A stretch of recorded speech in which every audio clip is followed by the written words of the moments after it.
Welcome to Polished Productions. Today I'll be going over the SSL UF8 DAW controller and show you how I use it for mixing production in my top 10 features. Let's get started.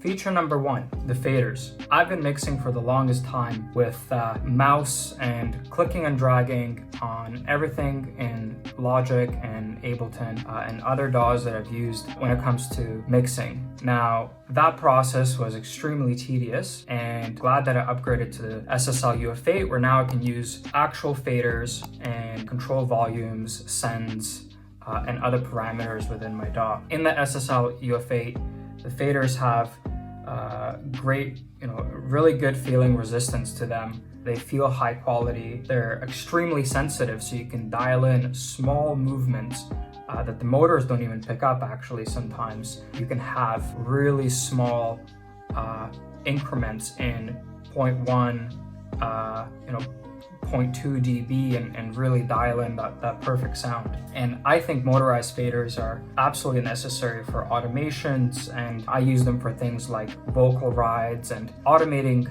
different things within my DAW throughout a song. I'll automate sends using these faders and dial in different types of reverb intensity throughout a song. The best thing, in my opinion, you can do for mixing is switching from using a mouse and using faders, and just instead of looking at the screen for different things, just using your ears and adjusting volumes and balancing volumes. I think using your ears is much better than being analytical and really mathematic with how you approach mixing. With the SSL UF8, you have access to 8 faders or 8 tracks at a single time, but you can use the knob on the side to go between different tracks, or you can use this bank button to go between 8 tracks at a time. So feature number 1, faders, amazing quality in the SSL UF8. And in the comments below, let me know how you mix and what you prefer to do. And I also found with these faders, not only just useful for mixing after a song is made, but as I'm producing, I found that using faders and adjusting things on the fly just made my production and songwriting a lot faster as well. Feature number 2, I know I mentioned there's only 8 faders, but feature number 2 that's great is you can expand the SSL UF8 to up to 4 units altogether. So you can expand it up to 32 channels and have kind of a master console-like mixing experience. Feature number 3 are the high-res displays. You have 8 displays over here. They show different types of information. So for example, right now, they're showing the different track names, and as you go between the different banks of tracks, those obviously change. Now, given the limitations of the communication protocol that they use here, in this case, it's the Mackie protocol, some of the text you can see gets cut off. So this is supposed to say vocal at the end, but it just says VOC. It is what it is, but I found that after I used this a couple of times, I got used to the abbreviations. The displays are great. They're really bright. You can look at them at really any angle. They don't look weird, from looking at them directly on or at an angle. So they're really nice. They show other parameters like pan parameters right here. They show parameters at the top, like if you have transport controls, for example, and you want to understand what each of these buttons correspond to.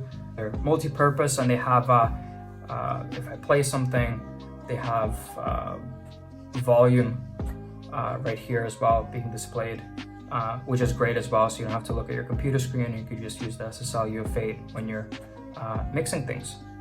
All of the buttons up top here can actually be mapped using the SSL 360 software. So if I press this button right here, it launches the 360 software on the screen, and then you can actually map it. You can map the user banks right here to anything that you'd like. It can be keyboard shortcuts, it can be things that are already kind of pre-mapped, that SSL pre-mapped to different DAWs. So really useful application that they launched with this DAW controller. Feature number 4 that I really like are these rotary encoders right here, these knobs. They feel great. They are made of plastic, unfortunately, but they still have a nice feel to them. They have good resistance. They turn and click, so you can do different things like if you want to reset this pan, you just click it, resets. And anything that you see on the knobs can actually be mapped and flipped to the faders. So for example, if I go to my sends, and here I have what bus this is going to and the amount that I'm sending to that particular bus. Now I can do this on the rotary encoders of these knobs, or I can press this flip button, and now I'm controlling all of this with the faders, sending my sends for bus 3, my sends for bus 2, and so on. So it makes it really easy if you want to automate different effects for vocal, for example, throughout a song, and you want to just use your ears and hear what kind of reverb, what kind of delay sounds nice when you blend it in together in a total mix. And I find that this is great for my workflow. And to go back, to reset these knobs to pan, you just press this here. And if you want to do a fine pan, which means that in small increments, you can press this button on the right and you can have minor adjustments to what you want to do. So that's really useful as well. Feature number 5 is this big knob on the side. Now it has 4 functions. The first is just going through the different banks or the different tracks.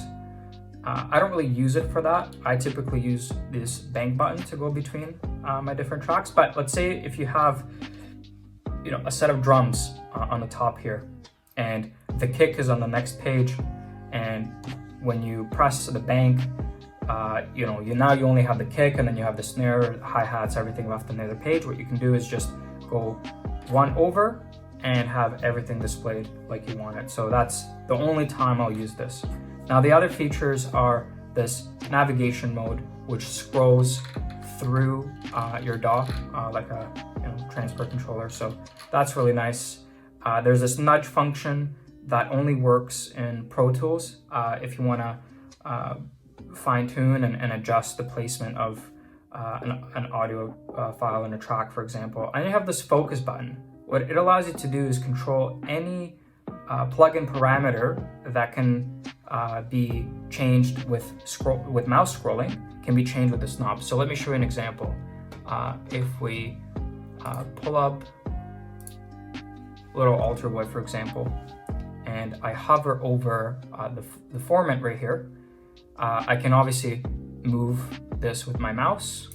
I can also use these rotary encoders as well to control the different plugins. So for example, if you press this plugin button, you see on this track, Little Alter Boy, click there, and if you control format, if you control pitch, you can do that here. By the way, you can use all of these rotary encoders to control plugins. You can control your EQ curves, compression, everything through these encoders, which is really, really nice and really convenient. And you can control any parameter in the encoders, like I mentioned, with your faders. So now I'm controlling parameter in Alter Boy for pitch, format, my mix, all throughout the faders. So that's nice.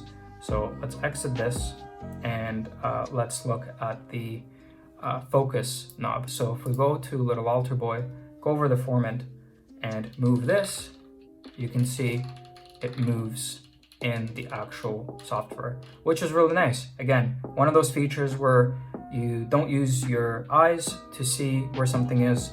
You twist this knob and you just listen to what sounds good. And you can do this for this plugin or really any other plugins. So if we go to an LA2A, you have your gain. Again, you can adjust it all through here.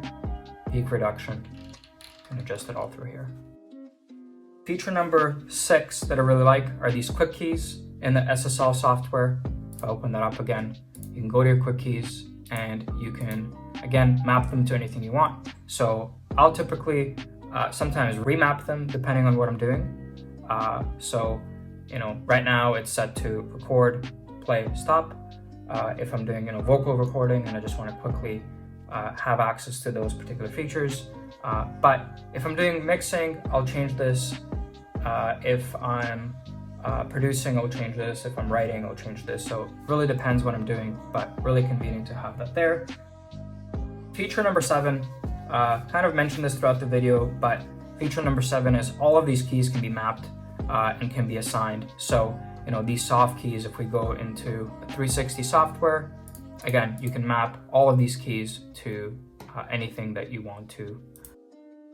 Feature number 8, if you work with different DAWs, the buttons on the left right here can be used to switch between different DAWs and have everything mapped out how you like it to be between different DAWs and not having to remap it or reconnect things every single time. So if I'm working with Logic right now, I'll be on layer 1, and then if I want to do some vocal chops or anything like that, or things that I use Ableton for, I'll go to layer number 2 and everything's mapped there, so that's really convenient. Feature number 9 are actually the feet. So you can see the SSL UF8 is raised off of the desk and it's angled how I want it to be angled for my workflow. But on the back of the SSL, there are 2 feet that can be readjusted or changed in any way to suit whatever angle you like to work at. And feature number 10 is just the build quality.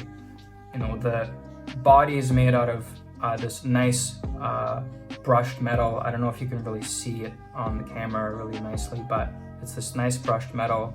The body in the middle here is made of metal as well. The buttons are rubberized and have a nice feel to them. The faders feel really nice. The resistance on all the knobs feels nice. This is clicky. These are not clicky, but also serve their purpose. The knobs are made of plastic. That's the only thing I'll say is would be nice if it was metal, but that really doesn't take away from the quality of the SSL UF8. I think the quality is great, and I think it's really worth the value in terms of build quality and all the features that it comes with. So that's my quick review of the SSL UF8. I think it's a great DAW controller.